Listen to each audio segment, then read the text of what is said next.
동서도 교류협력 정책 분석을 통한 남북한 교류협력 모델 연구라는 주제로 발표하게 된 생수해강 기독학교 박현영입니다. 네, 제 연구 발표의 목차는 이렇습니다. 네, 제가 연구하게 된 계기를 짧게 지금부터 설명드리도록 하겠습니다.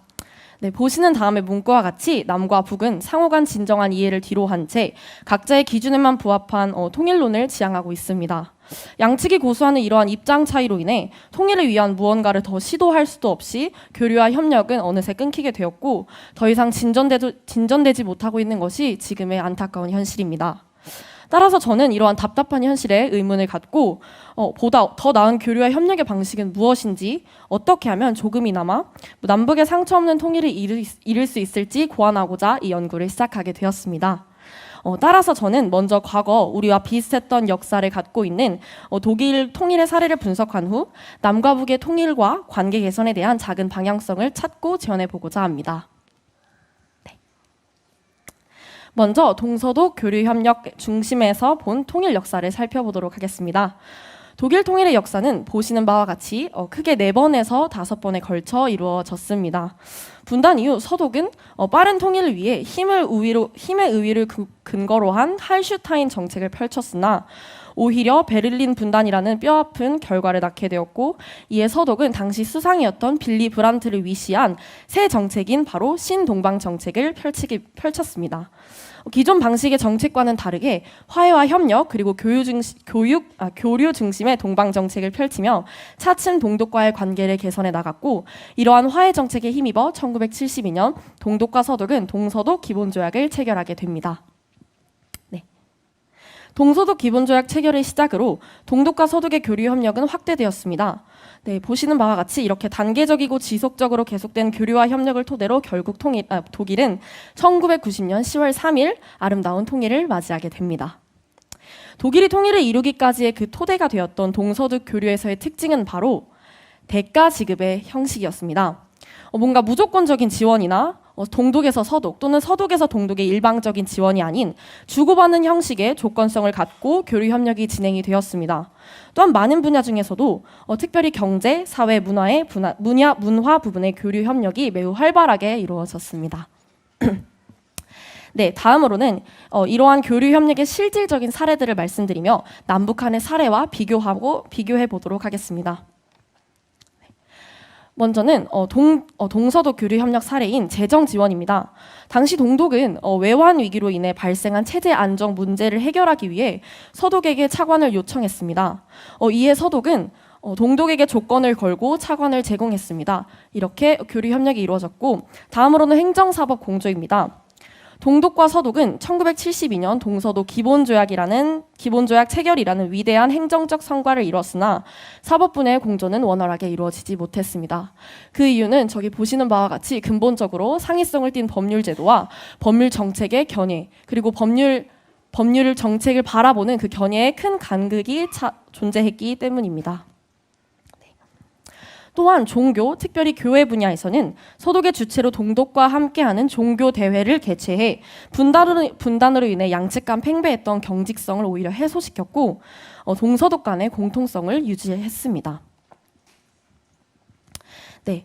마지막으로 인도적 분야의 인권 정책에서 서독은 동독 주민들의 실질적인 인권 문제를 개선하기 위해 대가 지급 형태의 협력을 추진했고, 동독 또한 이를 받아들여 인권을 개선하는 등과 같은 성공적인 교류와 협력을 이루었습니다.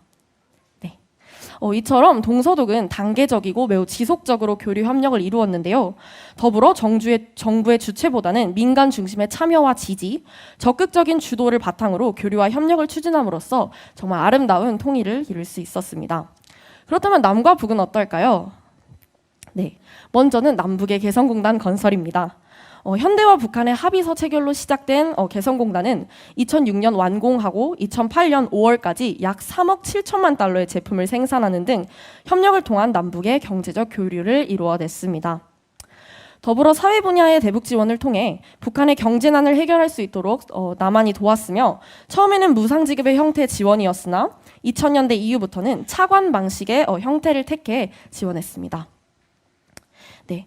또한 각 종단별로 이루어졌던 종교 영역의 교류 및 협력과 북한 인권 문제에 대한 남한의 지속적인 촉구, 북한 인권 백서 발간, 국제사회와 유엔 안보리 이사회의 대북 제재 등을 통해 각 분야의 교류와 협상들이 이루어졌습니다.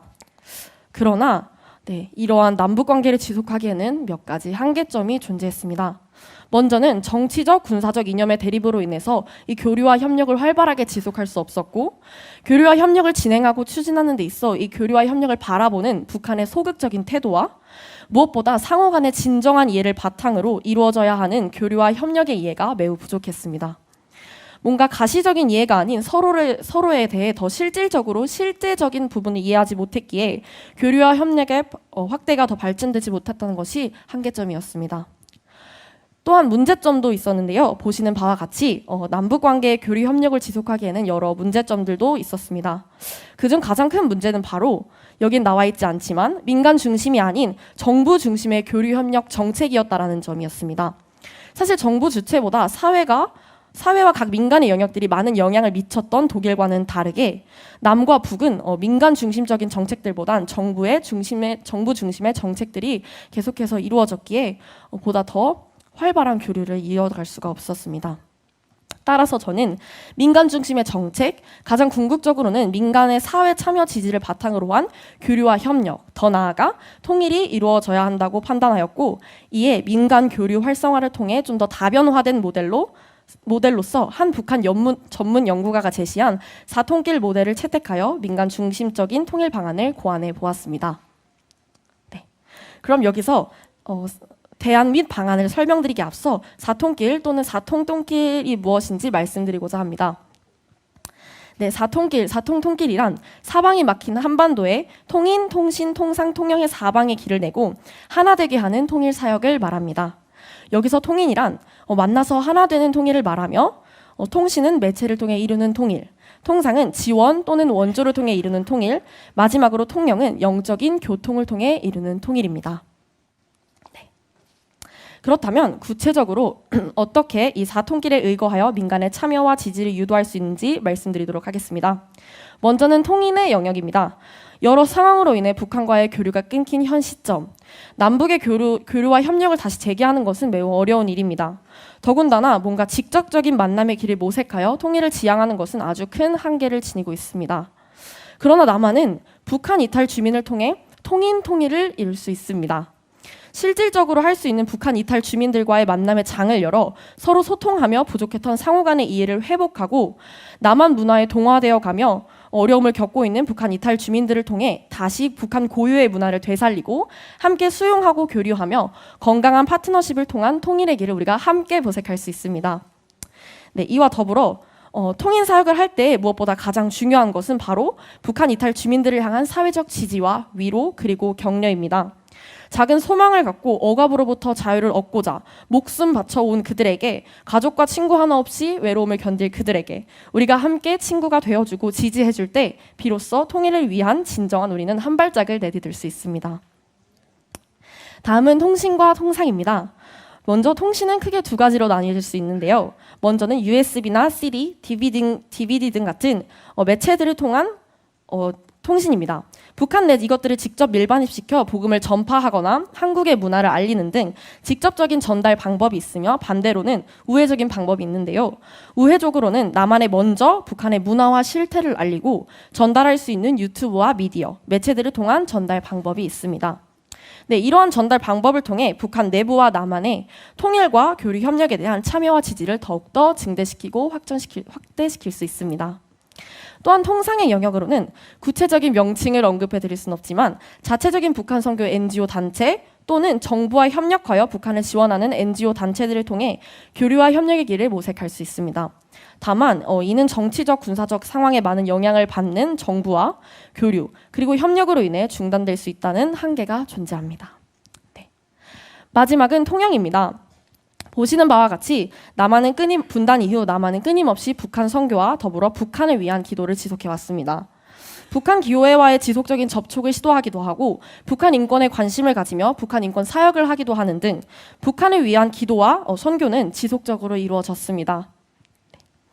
주로 복음주의 교단에서는 인권과 복음전도 차원의 선교 전략을 세웠으며 진보교단에서는 인도적 차원의 선교 전략을 세웠습니다. 진보교단의 인도적 차원의 선교와 복음주의 교단의 북한 인권사역의 선교는 약간의 암묵적인 간극이 존재했습니다.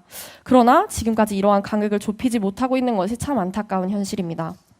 따라서 지금은 이러한 간극을 모두 해소하고 양쪽을 모두 골고루 가져갈 수 있는 다변화된 선교 전략이 필요합니다.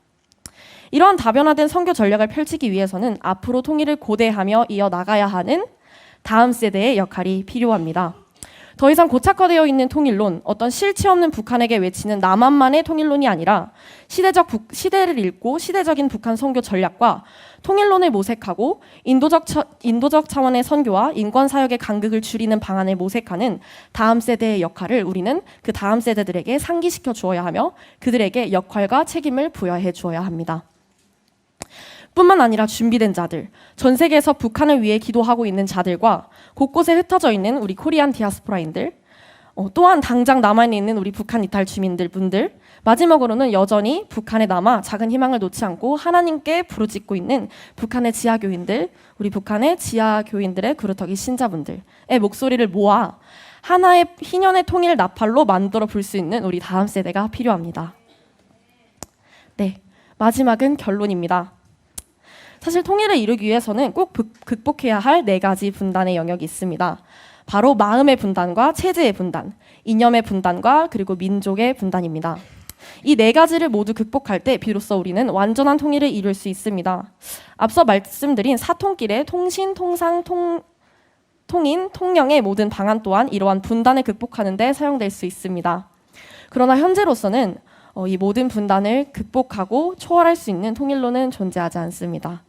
교류와 협력이 끊기고 더 이상 지속 가능한 관계를 잇지 못하고 있는 현 시점, 우리에게는 모든 이론과 기존의 통일론을 초월할 더불어 이를 넘어 모든 분단과 상처 그리고 아픔을 초월할 메타 통일론이 필요합니다. 그 메타 통일론은 무엇일까요? 바로 선교 통일입니다. 앞서 제시한 사통길 모델이 속해 있는 선교 통일론이 필요합니다.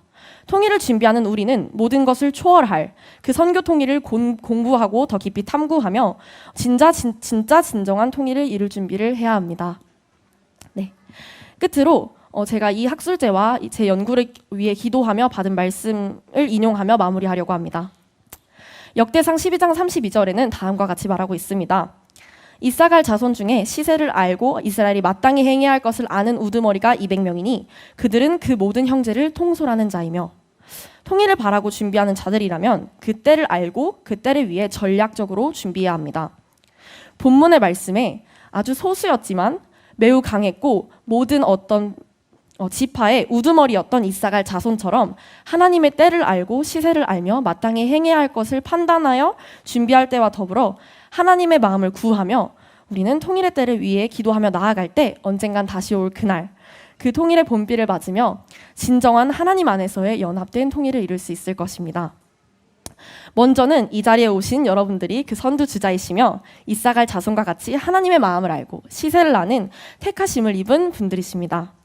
이를 굳게 믿고 우리 마음에 새겨 우리 모두가 함께 하나님께서 카이로스의 때에 이루실 통일을 바라보고 기대하며 준비했으면 좋겠습니다. 또한 마지막으로 강조하고 싶은 것은 지금의 아픔과 쓰라림, 눈물은 다시 올 아름다운 통일의 길임을 우리가 항상 기억했으면 좋겠습니다. 다시 올 그 통일의 봄날을 소망하며 이상으로 발표를 마치도록 하겠습니다. 지금까지 경청해 주셔서 감사합니다.